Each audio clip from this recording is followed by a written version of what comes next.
یار شاعر سینمای ایران علی حاتمی، شهرک غزالی، خوش اومدید. برگی سویت جان کمتر زن شانه، چون در چین و شکنش دارم دل من کاشانه، چون در چین و شکنش دارم دل من کاشانه. بکشا زمویه گرهی چندیم تا بکشایی گره شاید ز دل دیوانه، تا بکشایی گره شاید ز دل دیوانه. دل در مویت دارد خانه، مجروح گردد چو زنی هر دم شانه، مجروح گردد چو زنی هر دم شانه. در حلقه مویت بس دل اسیر است، بینم خونین دل اینو سر هر دندانه، بینم خونین دل اینو سر هر دندانه. دل در مویت دارد خانه، مجروح گردد چو زنی هر دم شانه، مجروح گردد چو زنی هر دم شانه.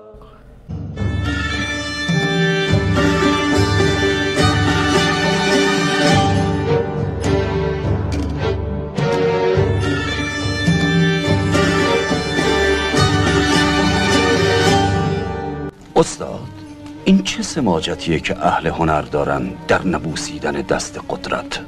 تکبر نیست؟ عالم اونها جداست. حسد هم نیست؟ خلقاً درویشن. یک جور جلب نظره. حیات این جماعت در بذل توجه و مرگشان در بی‌اعتنایی.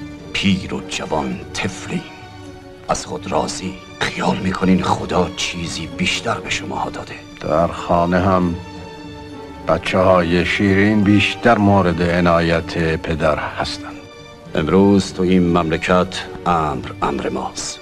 میتونیم امر کنیم همین فردا ریز و درشتتونو ببرن زراعت تا قدر عافیت رو بدونین و سر عقل بیایین.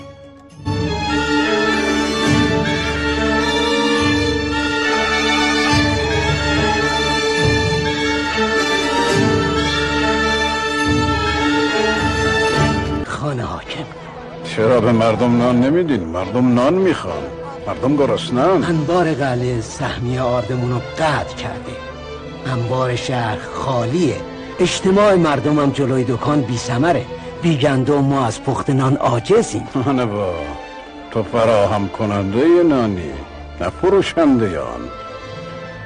سال قحطی نان مردم را تأمین کردن کرامته، وگرنه با آرد و آب و آتش نان پختن که هر کس نان باست.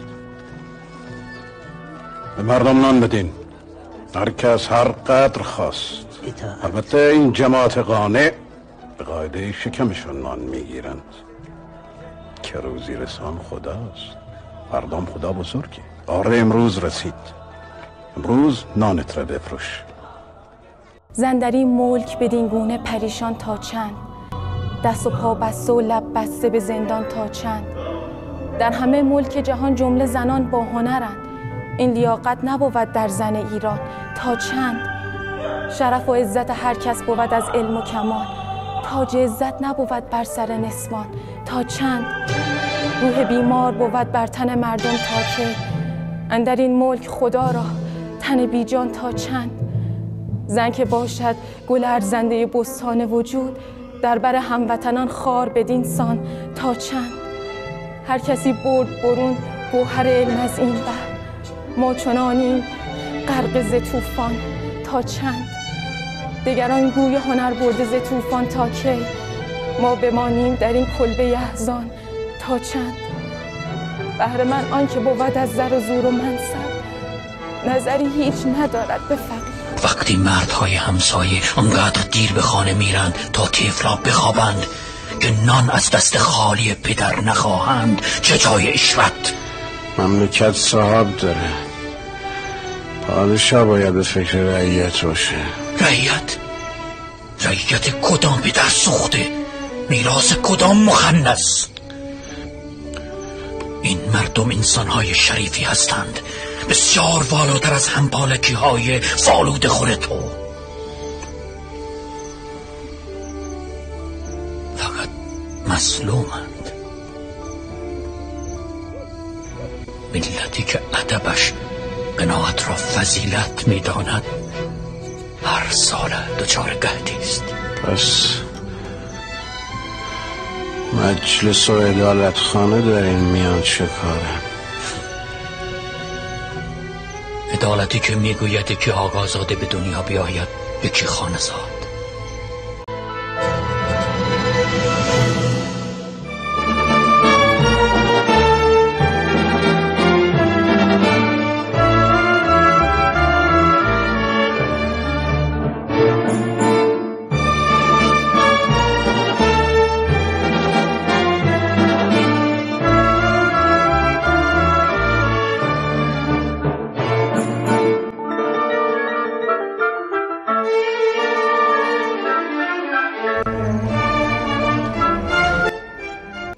ما خطا کردیم،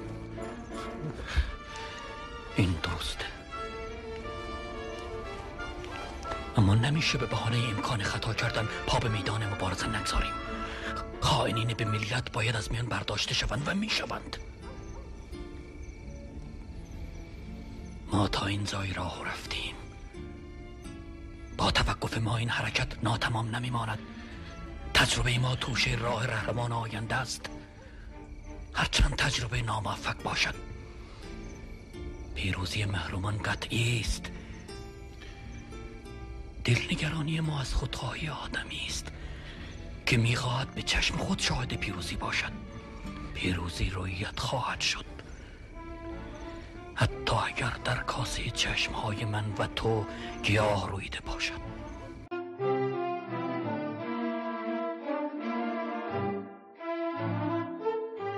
تازه داره حالیم میشه چیکارم، میچرخم و میچرخونم سیارم. تازه دیدم حرف حسابت منم، طلای نابت منم. تازه دیدم که دل دارم بستمش، راه دیدم نرفته بود رفتمش. جوونه نشکفته رو رستمش، ویروس که بود حالیش نبود هستمش. جواب زنده بودنم مرگ نبود، جون شما بود.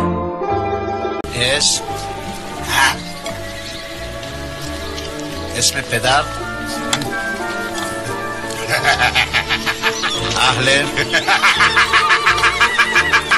گفتم اهل کجا هستی؟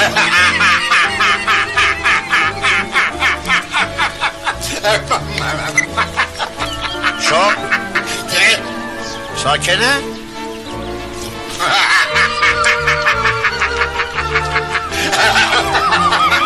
موقع سوء قصد به اسماعیل خان کجا بودی؟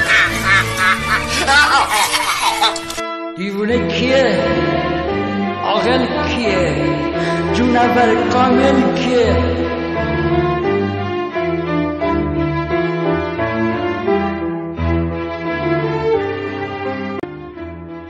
رجال سیاسی ما تحمل یک کلمه از انتقاد یا یک فوش سیاسی رو ندارن، در حالی که مرد سیاسی باید پشتخورش ملس باشه و لبخند بزنه.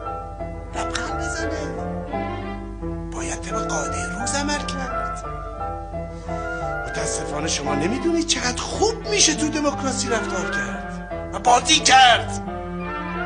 غربی ها از طریق همین دموکراسی مردم به هر طرف که دلشون خواستن سوق دادن. اونا تحت دموکراسی کاری کردن که درست مردم همون کاری رو انجام میدن که سیاسیون توقع دارن. اون وقت ما حاضر نیستیم کمتر از گل بشنویم و انتظار داریم یک عمر برای همیشه بر اونا حکومت کنیم.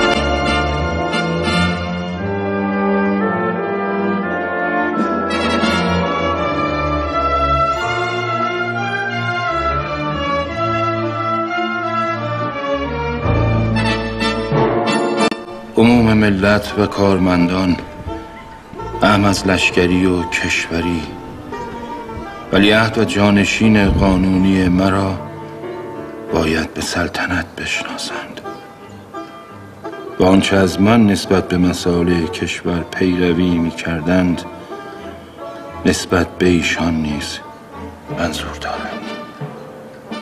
تهران، کاخ مرمر،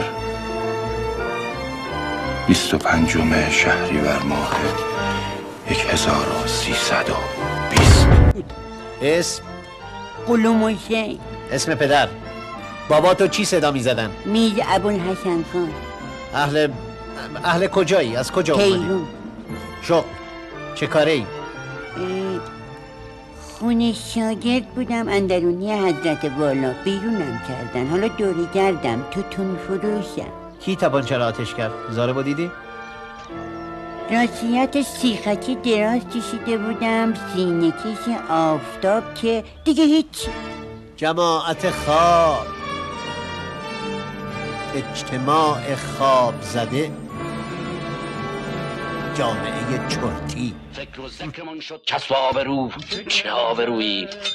مملکت رو تعطیل کنیم، دارالایتام دایر کنیم درست تره. مردم نان شب ندارند، شراب از فرانسه می آید، قحطی است، دوانی است، مرض بیداد می کند، نفوس حق و نفس می دهند. باران رحمت از دولتی سر قبله عالم است و سیل و زلزله از معصیت مردم. میر غضب بیشتر داریم تا سلمانی، سر بریدن از ختن سردتر.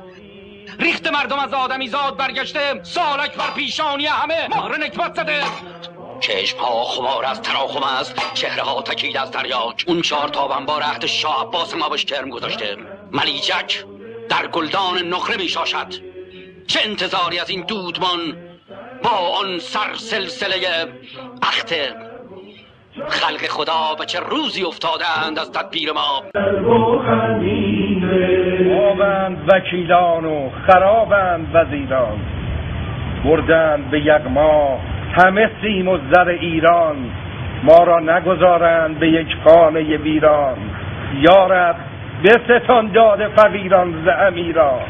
شکنجه رفتاری ای شرق، چه بد کرداری ای شرق، سر کینگاری ای شرق، نه دین داری نه آیین داری، نه آیین داری ای شرق، نه دین داری نه آیین داری ای. میتواند هر کاری که میخواهد بکند؟ هر چه خواهد، حتی برخلاف اون چه هست؟ روز و شب کنه؟ قطعا. این چیز که میپرسی؟ حرف کودکانه. حضرت شیخ 2 علاوه بر 2 چند میشه؟ این را همه میدانم. خب من طفل بیش نیستم. میشود 4. اگه خدا بخواد میتونه 5 بشه؟ آری. پس میتونه مسلمونو گرد کنه و کافر و مسلم؟ بیشک. بچه پس اگه همش به دست اوست و ما بی اختیاری معابد و فاسق به رأی اوست، پس شما چرا اینجا جمع شدید؟ همه اینها که از جهد و عبادت میگید یک سر بیهوده میشه. پس بهتر نیست این جماعت به خونه هاشون برن و کار به خدا بسپرن؟ اینها رو کدوم آدم نابخرد فاسد اخلاقی به تو یاد داده ها؟ ما که زی اختیار نیستیم، لابد خدا. به خدا قسم که اینان بتان فرو افتادند، بتان جاهلی که بر خاک افتادند و گذرنده ای نمیگذرد مگر آن که بر آنان پاره سنگی بیفکند. پدرانم متولیان معابد بودند و من گناه ایشان باز میخرم. در روزگار عزت به آنان زر و سیمی افشاندند و حالا پاره های سرگین و سنگ. من خدای زنده را می ستایم که در آسمان است. چگونه سنگی بر بتان مرده بیندازم حالان که بتهای زنده بر روی زمینند؟